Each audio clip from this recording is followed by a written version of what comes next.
Hey guys, welcome back to today's video. Today is Tuesday, March 9th, 2021, and today we're going to be talking about New York Governor Andrew Cuomo. FiveThirtyEight actually just released an article yesterday, I believe, talking about what could be the next pathway forward for Andrew Cuomo and why, his political future might be doomed at this point in time. With 5 women coming out announcing that they felt uncomfortable by Governor Cuomo or were sexually harassed by him, ultimately put him in a very difficult situation. He's the incumbent governor of a state that has been hit hard by COVID-19, someone who was approved of by many of his constituents, floated as a possible contender for 2024, possibly even 2020 for a very brief period of time, was completely adored by members of the media and members of the country. A lot of politicians, Democrats, some Republicans too, due to his response to COVID-19. But now we are starting to see a buildup against Governor Cuomo here. Looking at what has happened so far, we have the nursing home deaths, which I did not make a video about because I didn't think that would impact his reelection chances too heavily. I did think that was important political news, but looking at the following approval rating polls, which I'll actually show you in just a moment, they didn't really take much of an impact. We're talking minuscule changes of just single digits. But this sexual harassment claims, 5 women, coming out accusing Governor Andrew Cuomo, this is something that completely dipped his approval rating drastically, specifically amongst the Democratic Party, because the Republican Party was never too heavy in their support of him from the beginning. But let's take a look at this article and talk about what is realistic for Andrew Cuomo. I mean, all 4 pathways either result in him leaving office one way or another, or possibly winning again as governor. And I do want to remind you that governor scandals are nothing new to the Democratic Party. You can take a look at a number of scandals over the past 2 decades, plaguing states like Illinois and even other regions, even recently, actually. A perfect example is the 2017 governor election, in which Governor Ralph Northam won that governor's race by a pretty large amount, was floated as a potential name for future elections, but now has been cut off from any type of political future because of the scandal that had to do with his entire blackface situation that he didn't end up resigning for. And while there were Democrats, some top Democrats at that called on Ralph Northam to resign, he did not end up resigning. So looking at the trend here, I've seen that Democrats or Republicans, whenever these governors are in positions where there is something big in the media that comes out against them, sometimes they choose to ride it out. Nobody will force Cuomo out besides the state legislature. He can choose to remain as the governor if he wants to. But we'll talk about why that may be bad for his political figure and what he can do moving forward, because he doesn't have too many steps to take in order to, number one, speak to his constituents directly. He already announced, first of all, one of these actually has just been out of consideration completely. Andrew Cuomo announced he will not resign, saying no way will he resign due to these allegations. But these 4 ways I think could be very interesting just to take a look at, because it is important to cover this type of information, because it could change the way we look at New York in 2022 and could change the way that we look at Governor Andrew Cuomo, as it has for many people. And if you haven't heard about it, you can read up about it. The New York Times released an article talking about what they know. They actually have Andrew Cuomo's scandals listed at the top: the nursing home deaths, Cuomo's isolation and calls to resign. They've all been intertwined all into one. The nursing home deaths is pretty recent. We're talking in the past 2 months. So looking at these sexual harassment claims, they only add to an already deteriorating approval rating, and it drastically shifted it downwards. Now, the first scenario that FiveThirtyEight outlines is that Andrew Cuomo could resign, even though he did say he was not going to resign. If more women do come out in this situation, or there is proof that is provided and released in the media, leaked as we would put it, that could put Cuomo in jeopardy, because he has already denied any type of sexual advancement beyond playfulness, as he put it. Let's go ahead and see. I believe it should be in this article. It might be in another one, but he says, "There's no way I resign." Looking at what he has said, actually, it should be in this article. He has denied the allegations about inappropriately touching these aides or kissing the aides. And if you look at these stories, an ex-aide said Mr. Cuomo asked about her sex life, being very invasive. Another former aide said the governor kissed her on the lips. A third woman recounted an unwanted advance from the governor at a wedding. The governor apologized but said he would not resign. So looking at what we're seeing is that there are these women who are coming out and saying, Cuomo made me feel uncomfortable. Cuomo sexually harassed me. And as a result, they are just bringing this to the press, and Democratic politicians and Republican politicians, because the GOP actually just is bringing up impeachment in the state of New York, in the state legislature, because the Senate majority leader, the Democrat, the Senate majority leader, the Democrat, and the Assembly Speaker called on Cuomo to resign. So we are seeing a very big push for Cuomo to resign, but he has announced no, he will not do it. But this could change if new circumstances arise and he wants to at least hold on to some of that support. But I don't think this is the likeliest scenario for Andrew Cuomo at this point. He seems to be at a point where he's very hard-headed about this situation, that he is going to vehemently deny what has happened and not resign. And, obviously, if it isn't true, he should not resign. But also, because we are in a country where a lot of the argument does boil down to Democrat versus Republican, when this argument was raised against different politicians, we do start to see double standards arise. And in Andrew Cuomo's situation, there's a reason why Democrats are being more outspoken about it, because of Donald Trump, because of the concerns that were brought up not only about Donald Trump, but also Joe Biden, that were also brought up about Democrats and Republicans. And the Democratic Party at this point is very much focused on COVID-19 and does not want to direct the attention away from that. But also, looking at these calls for Cuomo to resign, I'm not surprised. I don't think many people would be surprised that these Democratic politicians are calling on Cuomo to resign simply because they don't want to seem as if they have a double standard. Politically speaking, it makes sense that they called on him to resign, but ultimately it still is his decision. Realistically speaking as well, it doesn't make sense for Cuomo I think, to resign if he doesn't want to. I mean, nobody is really going to force him out. This impeachment this could only happen if they get Democratic support. And, as much as the Democratic leaders are being outspoken, when it comes down to the actual vote, they may not ultimately move him out of office and force him out. Because we have seen former governors, even Ralph Northam, not former governors, current governors, that have been in tricky situations, been in very bad situations where they've been exposed for history that they would, wanted to be buried and water under the bridge, as I would put it. But this is not going to go away. And, I think it makes sense, politically speaking, for these Democrats to call him out. But also, realistically speaking, I don't think Cuomo is going to resign. He's already announced he's not going to resign. And unless the circumstances drastically change, I don't see that in his future. But number two, the second situation is that he might retire. And why is this in discussion? Well, first of all, he can run for re-election in 2022. He was actually elected back in 2018 and 2014 and 2010. So Andrew Cuomo has been governor for over a decade now. So looking at what happened in 2010, this was a red wave year, right? But Andrew Cuomo was very popular, very popular. The incumbent governor actually decided not to run because Andrew Cuomo cleared the pathway. Well, another red wave year, 2014. Was it close? It was closer. It was about a 14-point margin of victory, but Andrew Cuomo still won. Looking at the running mate, it actually changed from 2010 to 2014. And then 2018 rolls around, and you notice that Andrew Cuomo decides to run again.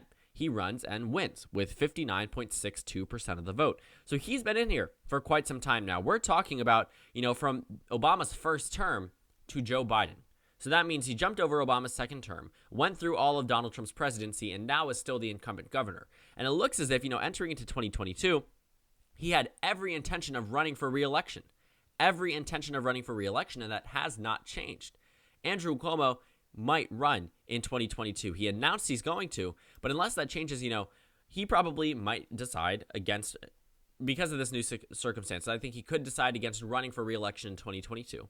But also, he's already declared that he's going to do so. So there could be a number of these names. You look at the potential list, there's a whole lot of top names. New York is has very prominent Democratic officials, statewide officials as well, that could potentially try to challenge Cuomo at this point. But it also boils down to whether or not he can actually win re-election, which brings me to my next point. Talking about, if he does decide to run. I also do not know. He might choose to not run for re-election. I mean, he's been in there he'll finish off with 12 years as governor of New York, so he really doesn't need to run, even though he might like to run. Again, Andrew Cuomo doesn't exactly seem to be conforming to much of what the Democratic Party and the Republican Party is calling on him to do so. But the third scenario is that he runs for re-election and actually loses. Now, let's take a look at the state of New York just as a quick, just a quick point of interest, because it's 29 electoral votes, and Joe Biden won it by a very, very, very, very, very large amount. And I said that for a reason, because New York is always called at poll closing time, and it's a very large state. It's one of the largest states in this entire country. The only states that are larger than New York are Florida, Texas, and California. So New York ranks number 4 in terms of population. So looking at the amount of electoral votes, the Democratic Party has had a constant grip. Looking at the 29 of votes here, Joe Biden won them.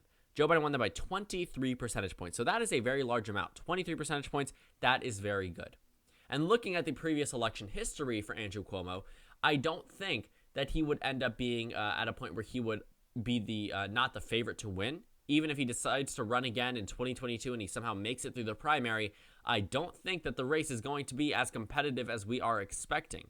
At the end of the day, partisan states are still partisan states, and if this is no longer in the news media by then, we could see him actually win re-election. I think it'll be his closest election of his entire governorship, just because of his these newfound scandals, not only the sexual assault, but also the nursing home situation. And looking at what we could expect in 2022, if it does end up being that red wave year, it could bring us to a point where it's closer than 2014, but New York is still New York. These Republican candidates that could potentially run, realistically speaking, many of these names are not going to be winnable names.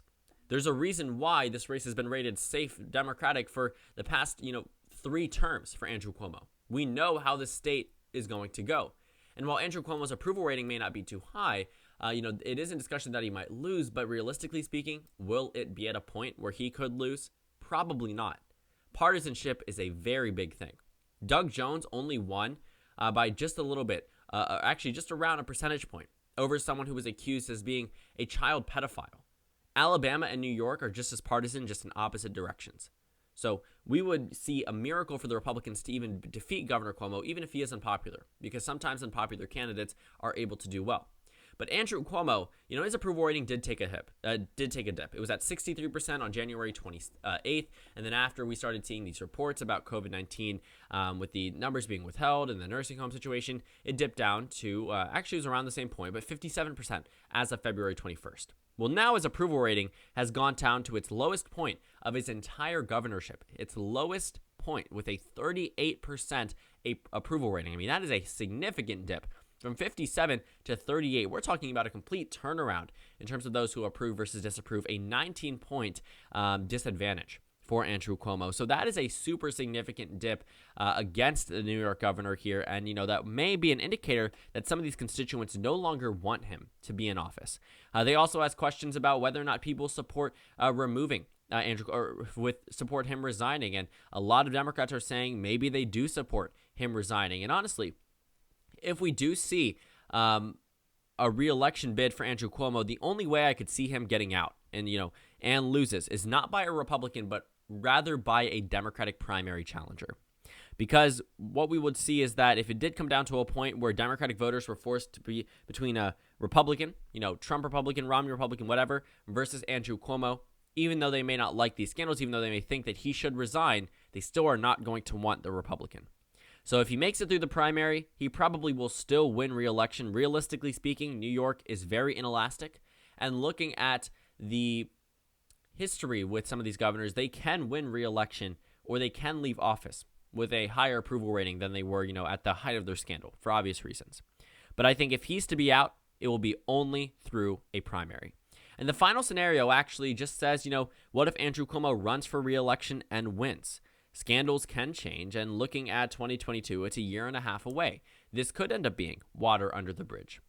But realistically speaking, the Democratic Party probably won't be at a point where they can just, if this comes out against a Republican governor or a Republican candidate, they will be criticized for their lack of outspokenness against Andrew Cuomo or their lack of action.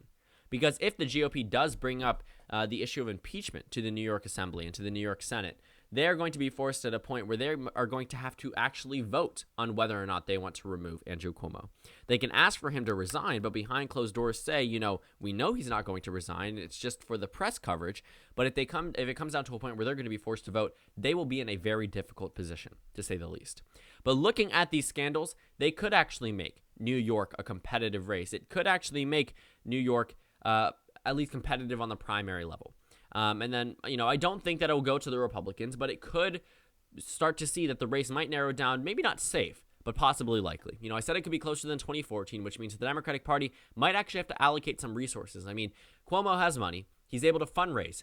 But if he isn't a popular candidate, he probably won't be getting a lot of money from his own constituents and will have to be funded by the Democratic Party. And as a result, those resources that are now being spent in New York just so Cuomo can win, even though it probably won't be competitive, I don't think he would lose. You're also at a point where the Democratic Party needs to secure every single state. And if there's any inclination that they could lose New York, they would need to fund at least a couple $1 million, at least, into the state. And that will be wasteful. Because without these scandals, Cuomo could have soared to re-election in 2022, and rather than focus some of that money on New York, they could have focused it on neighboring Pennsylvania with a retiring Democratic incumbent, or in Michigan with a competitive Democratic incumbent, or Wisconsin.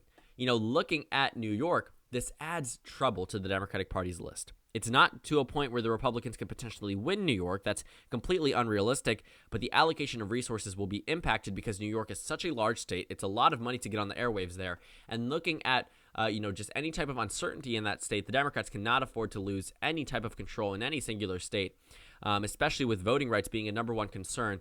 Everything is super important, especially in states like New York, very populous states that the Democratic Party has had locked down. They don't want to reverse any of that progress. So far, what I'm looking at is that Andrew Cuomo probably will be in a position where he probably won't resign, but he will certainly face a strong primary opponent. I think that we will see the Democratic Party in the state choose someone who's statewide known and ride on this low approval rating to get Cuomo out, or I think my second most likely scenario in this situation would be that Andrew Cuomo decides not to run for re-election because of these scandals, saying that he will serve out his term because the voters here still approve of the way he's handling COVID-19. They just don't approve of his job as governor because of these scandals.